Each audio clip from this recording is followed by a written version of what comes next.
bulan Januari harus sudah bisa dimulai karena ini menyangkut daya ungkit ekonomi, menyangkut daya beli masyarakat, konsumsi rumah tangga yang kita ingin ini bisa menggerakkan demand atau permintaan. Yang kedua, data penerima ini harus betul-betul sudah clear sehingga tepat sasaran. Libatkan daerah dalam melakukan perbaikan data. Kemudian yang ketiga, ini sudah saya ulang-ulang, jangan sampai ada potongan-potongan apapun seperti kejadian di Bansos Jabodetabek. Betul-betul kirim ke akun rekening penerima manfaat. Jadi proses digitalisasi data Bansos yang diintegrasikan dengan banking system, saya kira itu yang Bantuan PKH 2021 resmi akan dicairkan mulai tanggal 4 Januari 2021. Kemudian bantuan PKH 2021 tidak jadi dicairkan setiap bulan sepanjang tahun 2021, namun akan tetap cair setiap 3 bulan sekali. Kemudian jadwal pencairan PKH tahap 1 akan dicairkan pada bulan Januari, tahap 2 PKH akan dicairkan di bulan April, tahap 3 akan dicairkan pada bulan Juli, kemudian tahap akhir tahap 4 akan dicairkan pada bulan Oktober 2021. Dan berikut penjelasan Kemensos Tri Risma hari ini terkait Bansos PKH dan Bansos lainnya seperti BST dan BPNT. Oke, sebelum lanjut mari kita berteman guys dengan cara klik tombol subscribe, like dan nyalakan loncengnya supaya terus dapat informasi lainnya. Saya doakan teman-teman yang sudah subscribe dilancarkan rezekinya dan dipermudah segala urusannya. Amin. PKH untuk tahun 2021 itu adalah 10 juta penerima manfaat dan penyalurnya adalah Himbara atau himpunan bank yang ada di pemerintah. Itu penggunaannya adalah untuk ibu hamil, kemudian anak usia dini, kemudian anak sekolah, kemudian penyandang disabilitas, dan kemudian lanjut usia. Ini akan diberikan mulai bulan Januari sampai dengan selama tiap 3 bulan sekali. Tahap pertama Januari, tahap kedua bulan April, tahap ketiga bulan Juli, dan tahap keempat bulan Oktober.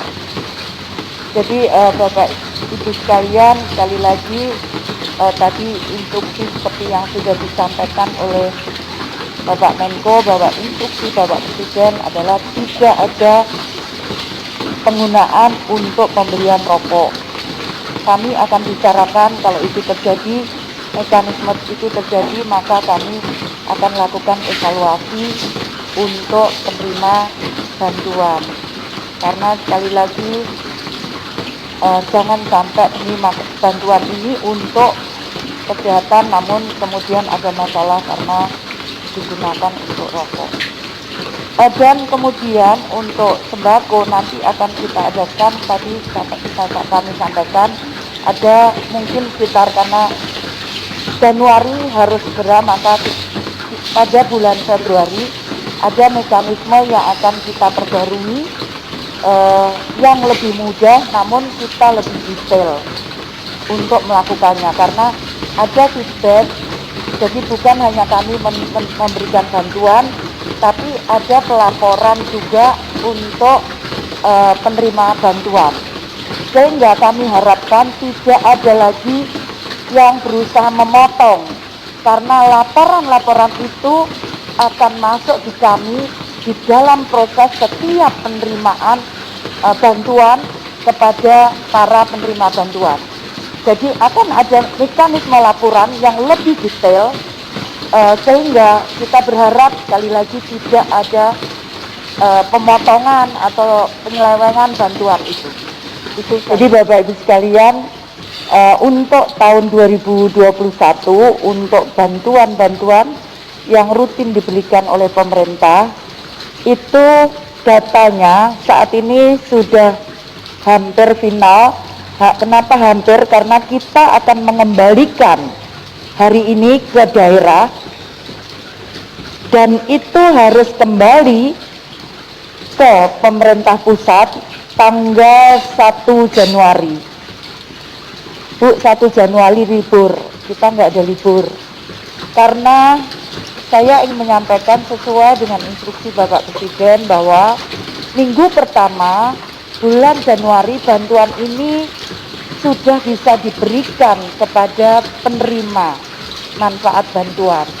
Kenapa demikian? Karena itu akan membantu perekonomian di daerah supaya tidak turun dengan perputaran. Karena kalau kita lihat, kalau misalkan bantuan untuk sembako itu rata-rata satu bulannya itu 3,76 triliun. Kalau dibagi 500 sekian daerah, kurang lebih ada sekitar 60 miliaran di daerah, sehingga dan itu berputar untuk permakanan. Maksudnya kebutuhan pokok, artinya akan ada perputaran uang yang cukup besar di daerah. Nah, kemudian kita dengan PT POS akan menyalurkannya kurang lebih mulai tanggal 4 Januari. Kita berharap 1 minggu itu bisa kelar di seluruh Indonesia, tapi memang ada yang khusus seperti di Papua yang mungkin mekanismenya sangat berbeda. Nah, kami ingin menyampaikan bagaimana tadi disampaikan oleh Bapak Menko bahwa penerima program sembako atau BPNT itu tahun ini adalah 18,8 juta penerima dan kurang lebih 200.000 per bulan. Itu akan diberikan mulai Januari sampai dengan Desember. Nah, yang ingin kami sampaikan tadi sudah disampaikan oleh Bapak Menko dan ini juga disampaikan oleh Bapak Presiden bahwa tidak ada lagi untuk pembelian rokok dan kami akan pantau. Kami akan pantau karena insya Allah bulan Februari kami sudah akan menyiapkan tools, alat untuk kami akan mengetahui belanja apa saja yang akan dengan uang itu dibelanjakan untuk apa saja. Jadi karena itu kita berharap sekali lagi karena itu akan berpengaruh terhadap rencana-rencana yang sudah dilakukan oleh pemerintah. Jangan kemudian karena beri rokok dan kemudian menjadi sakit. Nah, kemudian untuk program bantuan sosial tunai itu tahun 2021 itu penerimanya adalah 10 juta, termasuk ini seluruh Indonesia, termasuk dari Jabodetabek. Kemudian penyalurnya adalah PT POS. Dan untuk indeks bantuan per bulannya adalah 300.000 per penerima manfaat. Dan itu kita diberikan oleh pemerintah itu hingga jadi Januari, Februari, Maret, April, selama 4 bulan.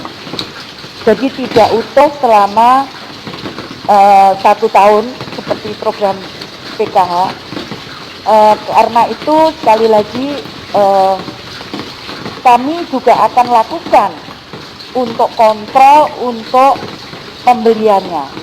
Kami akan buatkan edaran untuk belanja apa saja yang bisa digunakan.